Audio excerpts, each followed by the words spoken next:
All right, I think one thing we can agree on is it has been a very interesting week. And one of the most interesting things to me is all the stuff that's been done since Trump was elected. And of course, with all of this, there is misinformation, just like every other news cycle. The amount of misinformation that happens is incredible. So I went through and tried to figure out as much as I could. There's a bunch of people claiming there's specifically a Houthi ceasefire, which, from what I can understand, is just a lie. It's not true. And I'm not exactly sure who's been spreading that misinformation, and it could possibly be true. There's some outlets reporting it's true, some saying it's false, but I just wanted to get that over with. There may be some things that are wrong in here. I did do everything I could to try and see what parts of this were real and what parts of it weren't. So, first of all, Trump released a couple of videos talking about how he wants to end transgender surgery for kids, which I am completely fine with. I'm not sure that transgenderism should be so out in people's faces. Like, it's fine to be that. I'm not saying to hide in a closet, but there shouldn't be drag shows trying to normalize this stuff to kids. I truly believe trans people, and I have trans friends, a lot of them genuinely don't want you to know they're trans. They want to, to them, like one of my friends who's a transgender girl, she doesn't even want people to know she ever was a guy. She'll tell you if she's friends with you, but based on the stigma, which I can understand, and they might be trying to remove this stigma. But I've actually talked to my friends who are Democratic voters before, who have genuinely stopped voting, even though they hated Trump, because of how much they are pushing this ideology. And I also have a huge problem with these are essentially pharmaceutical slaves for the rest of their lives. When you decide to go transgender, you need to have hormones and treatments for the rest of your life, which is owned by Johnson & Johnson, the same people who brought you the COVID vaccine. And I don't think giving these kids medicine that makes them need to be pharmaceutical slaves for the rest of their life is a good idea. I think it's fine once you're an adult. Once you're an adult, you have a pretty good grasp of what you want to do and who you want to be. But a lot of kids do not. And being a kid is a very confusing time, and I'm sure seeing all this makes them even more confused. There are some horror stories about detransitioning. I don't want to make this all talking about that, but Trump did say he was going to do that. He also said he was going to go on a campaign to try and end the censorship apparatuses that have been formed by the Democratic Party. And I personally think this is probably one of the best things Trump could do. We don't need censorship, but the one thing that does worry me is he going to start censoring things that he doesn't like instead, the same way the Democrats did? A bunch of people who are hardcore, there really is a Trump derangement syndrome, because I don't specifically like him, but people act like he's going to go absolutely insane. But the reality is, our democracy is strong. Trump being able to win proves how strong our democracy is. You can have the entire corporate media. You can have all of these celebrities. You can have all of these Congress members, security officials going against you. And he still won. And people might not be happy about that, but that does prove democracy in this country is strong. And anyone can get elected if they choose a path that allows them to be. If you go into politics and you work towards that. J.D. Vance might be the next president. He grew up with a drug-addicted mom. He grew up very poor. If you don't know the story of Hillbilly Elegy, it's a great book. And you can go from nothing to being president. And that's absolutely incredible. Obviously, Trump hasn't done that. Kamala had a much better upbringing than J.D. Vance. But she's not a Bush. She's not Trump. She wasn't born, incredibly rich. She was born well off, but she wasn't born, worth $100 million like the other few presidents. Obama's dad was an ambassador to ambassador to the United States from Kenya. He was born with a high level of privilege. If we can get J.D. Vance in there, that proves that you can literally come from nothing. I mean, Jimmy Carter was a peanut farmer. Ronald Reagan was an actor. The democracy is strong, and we need to make it better. And that's kind of why I'm not partisan. There is, in the Unabomber Manifesto, which some people might call me insane for quoting this, but he has a really interesting sentiment where both the parties move forward and we stay in the center. So right now, we end up in the center of two parties with horrible ideologies. That's going to offend people, but I think we all, if we're being realistic, we can acknowledge the faults with our party and we might pick a side. Like right now, the Republicans probably think they're doing better. The Democrats think they're doing better. But there are huge flaws in both systems. Everyone says it's the lesser of two evils. We need to make it so they need to be good to get our vote and get into office. They need to be competing to who can be better, not who cannot be awful. And that's the huge problem in this country, and that's the goal with all this discourse. That we have two good options, and they need to fight for what one's better, not what one is the lesser of the two evils. So, next up, Putin is ready to talk to Trump. I'm sure that some people will say he's a Russian agent. I don't believe that at all.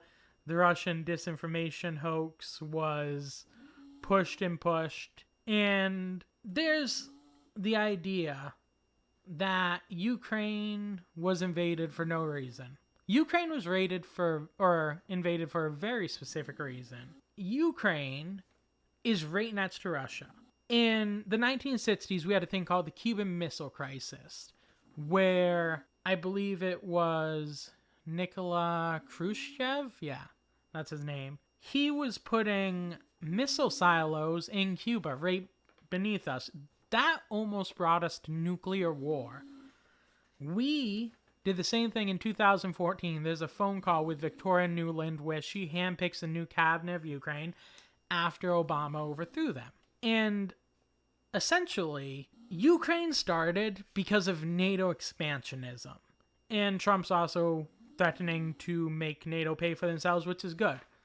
The European Union, Canada, these countries only are there because we defend them. If we did not defend them, they would be taken over. And they should pay us for that protection. They should help with their own protection, and they have not done that. Putin's biggest reason for invading Ukraine was the fact that NATO tried to expand into Ukraine. The biggest factor of whether or not we'll be able to come to a peace agreement is making it so NATO isn't part of Ukraine. In 1994, Bill Clinton promised Gorbachev. Was it Gorbachev or Yeltsin? One of them.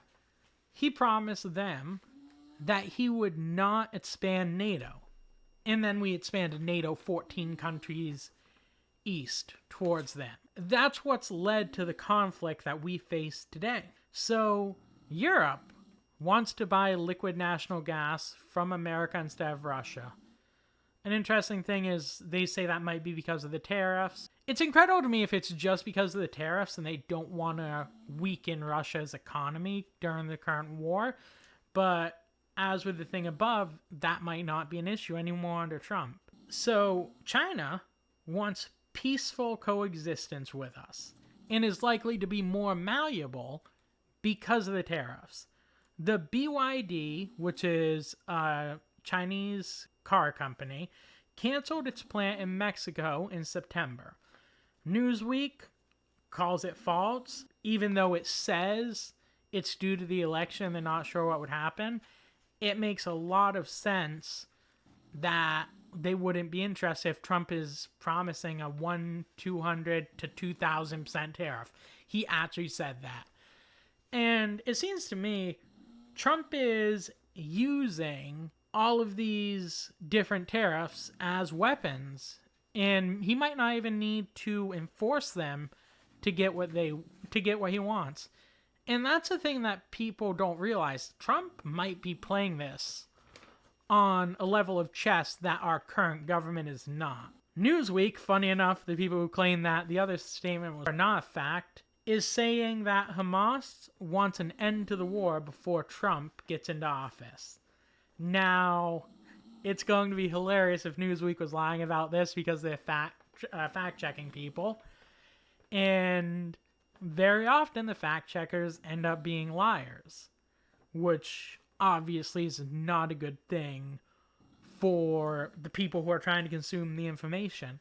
People don't realize that we are making all of our decisions off of imperfect information, and I say that about politics a lot. When we shouldn't necessarily understand everything they're doing, because the stuff that they're doing needs to be kept secret from our enemies, and there's a lot of things that are going on that we don't necessarily understand. I think Trump should do what Obama never did. Acknowledge Palestine as a country. And we'll either see... There's a chance, even if Palestine was a country, Hamas would have invaded Israel anyway, because Iran's main goal is the destruction of Israel. And I acknowledge that. But 164 countries, I believe, have backed Palestine and said, you are a sovereign nation. Barack Obama in 2011 was one of the dissenters and caused a lot of U.S. allies to also dissent. And I think, like everything else, Trump needs to fix Obama's problems. This entire country, every problem we have is because of Barack Obama. He was the worst president in history, and at some point I'm going to make a video talking about that, but Ukraine's his problem. Palestine not being considered a country was his problem. He leveled Libya. Libya went to civil war and is still in civil war because of what he did. The Houthis in Iran were empowered because of what he did. They were given access to highly enriched uranium and plutonium for the purpose of nuclear energy. And that's just like scratching the surface. Obama's by far the worst president ever.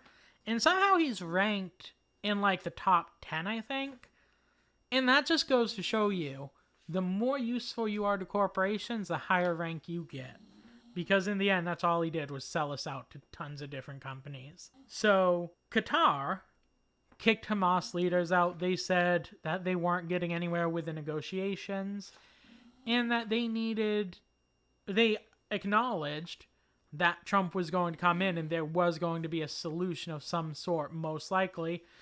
And Trump would be fine with leveling Palestine, I think, which Israel's already doing a really good job of that. I think 74% of the buildings in Israel at this point have been damaged. So we've almost leveled it, and that's not a good thing. I'm not saying that, but I'm just being realistic about this. I don't think Trump cares if they blow up the other 26%, and if that's what it takes to win the war, they'll probably do it. And I think that's a huge reason why what Newsweek said is probably true, and Hamas does want to end the war as soon as possible, because they can't win this war. In 2014, I think, Obama leveled 50% of Syria. Syria is so much bigger than Palestine. So they would have no problem just finishing leveling the country.